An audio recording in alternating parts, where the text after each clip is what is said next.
వాళ్ళ నాన్నగారే వద్దంటున్నారంట లేదు కదా! కేసు వాళ్ళ నాన్న, వాళ్ళ అన్న గూడా వచ్చి కేసు పెట్టారు ఆల్రెడీ. పెట్టినారు. దాని పెట్టారు. తర్వాత 11 రోజుల కార్యక్రమం ఏదైతే ఉందో, వాళ్ళ నాన్న మాట్లాడారు. "నువ్వు రాకమ్మా ఇక్కడ అందరూ కొట్టేలా ఉన్నారు. నీ మీద లే మేమెప్పుడు అది కోప్పడలేదు." అది స్టార్టింగ్‌లో అది హ్మ్. మాట్లాడింది. హ్మ్. అమ్మాయి పైన వాళ్ళ అన్న గూడా కేసు పెట్టారు. నేను, హ్మ్. సంతోష్ అన్న అందరం గూడా ఉన్నాము. హ్మ్. వాళ్ళ అన్న దిలీపు, హ్మ్. శ్రవణ్ హ్మ్. అందరున్నారు. కేసు పెట్టారు. హ్మ్. మరి ఏమైంది? ఎందుకు అరెస్ట్ చేయట్లేదనేది మనకంత హ్మ్. ఇగ తెలవట్లేదు. అసలెందుకు అరెస్ట్ అంటే చేయట్లేదనేది. మీ బ్యాచ్ ఇప్పుడు దిలీప్ గారు గాని, శ్రవణ్ గారు గాని ఎవరైతే ఉన్నారో వీళ్ళందరూ మీరు అంటే మీరేం డిస్కస్ చేసుకోవట్లేదా ఈ టాపిక్ గురించి? అసలది కేస్ ఎంత వరకొచ్చింది? అసలు ఏం జరిగింది? ఏంటి అనేది? లేదు ఇగ ఇప్పుడు అసలింక టాపిక్ ఏం రాలేదు. మీరు కూడా రాలేదు. ఎప్పుడు అడగలేదా? నేను అడగలేను ఇగ. హ్మ్. అంటే వాళ్ళ అన్నకి గాని అడగడం అలా ఏం వాళ్ళ అన్న జరగలే? కాంటాక్ట్ లేదు నా దగ్గర. లేదసలు. హ్మ్. లేదు. ఇంకా ఏమైనా విషయాలు చెప్పాలనుకుంటున్నారా ఆయన గురించి మాకు? మాట్లాడితే ఇగ ఫస్ట్ ఆఫ్ ఆల్ ఇగ కన్నీళ్ళొస్తాయి. అంతకన్నా ఇగ మిస్ అయితున్నా. పర్లేదు. మళ్ళీ మళ్ళీ మనం ఆయన గురించి మాట్లాడుకునే సందర్భాలు మేబీ ఇంకొస్తాయో రావో కూడా తెలీదు. ఈరోజు సందర్భం వచ్చింది కాబట్టి మీరేదన్నా ఓపెన్‌గా మాట్లాడితే బావుంటుందని నేనైతే అనుకుంటున్నాను. అంతకన్నా మించి ఇగ చెప్తే ఇగ నేను మైండ్ బ్లాక్ అయిపోతుంది నాకు ఇగ. హ్మ్. అంతకన్నా మించి అతని కోసం ఏం చెప్పలేను ఇగ. కానీ చాలా తప్పు చేసిన ఫస్ట్ ఆఫ్ ఆల్ సూసైడ్ చేసుకోవడం. అంటే 100% నేనొక చెప్తాను. పర్సనల్ క్వెషన్ అడుగుతున్నాను. మీరు ఇంత మంచి బెస్ట్ ఫ్రెండ్స్ కదా! ఏ రోజైనా కల్లోకి రావడం అలా ఏమైనా జరిగిందా? కళ్ళలోకి నిద్రపోతున్నప్పుడు రాజు రావడం. ఒక్కసారయింది. ఏం చెప్పాడు? అసలు ఏం మాట్లాడాడు జనరల్‌గా? లేదంటే పాత మెమోరీసే మళ్ళీ అహా! మీరెక్కువ అదేం ఆలోచించడం వల్ల రాలేదు. వచ్చిందా? అతను హాస్పిటల్‌లో ఉన్నట్టు అంటే డెడ్ బాడీకి ఎట్లా చేస్తారో అంటే మనకు ఇట్లా జిప్ ఉంటది గదా! ఆ! అట్లా ఉంది. అతని వైఫ్ గూడా ఏడుస్తుంది. ఆ! వాళ్ళ మమ్మీ, డ్యాడీ గూడా ఉండ్రు. నేను పోయి కూర్చున్నా. "ఏంది డార్లింగ్ ఇట్లా అయింది" అనంటే, అతను నాతో మాట్లాడుతున్నాడు. "డార్లింగ్ ఏం గాదు. మనం వర్క్ చేస్తాం మళ్ళీ" అంటే నన్ను చూస్తే అతను ఏడుస్తాడని నేను పక్కన కూర్చొని ఏడుస్తుంటే, "నీవు ఏడవకని" ఇట్లా చెయ్యి పెట్టిండు.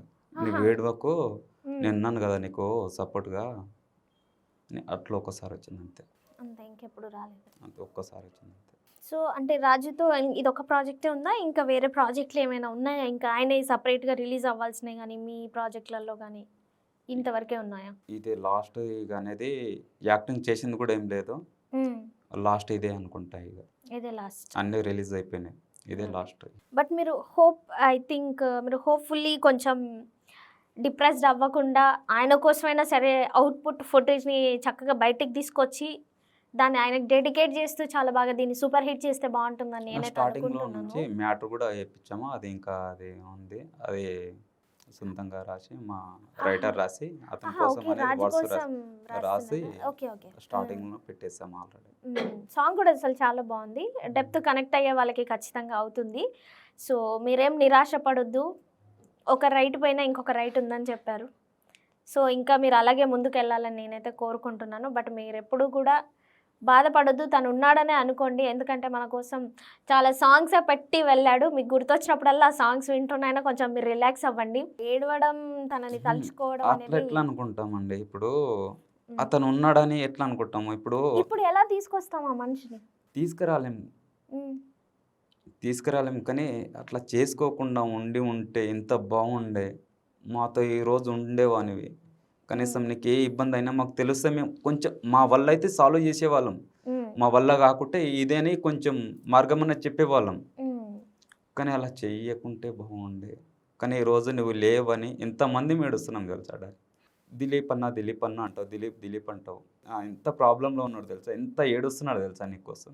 ఒక బటన్ ఒక్కటి తీసుకొస్తేనే నా కోసం నెల రోజులు, ఇన్ని రోజులు మాట్లాడలేడు, మాట్లాడడు అని గూడా చెప్పినావు. ఇప్పుడు కండ్ల పడవడాలి. కనీసం నువ్వు ఇక్కడ హైదరాబాద్‌లో ఉండున్నా ఒక్కసారైనా సంవత్సరానికి ఒక్కసారైనా కండ్ల పడేవానివి గదా మాకు. మాతో మాట్లాడకపో. ఎంత ఏడుస్తుండు తెలుసా దిలీప్?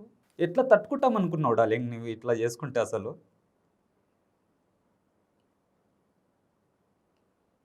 నువ్వెందుకు ఇంత పెద్ద డెసిషన్ తీసుకున్నావు? ఎందుకు సూసైడ్ చేసుకున్నావు?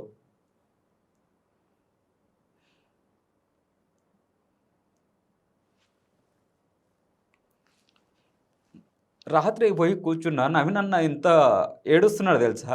ఎంతమంది ఏడుస్తున్నారు తెలుసా డార్లింగ్ నీ కోసం?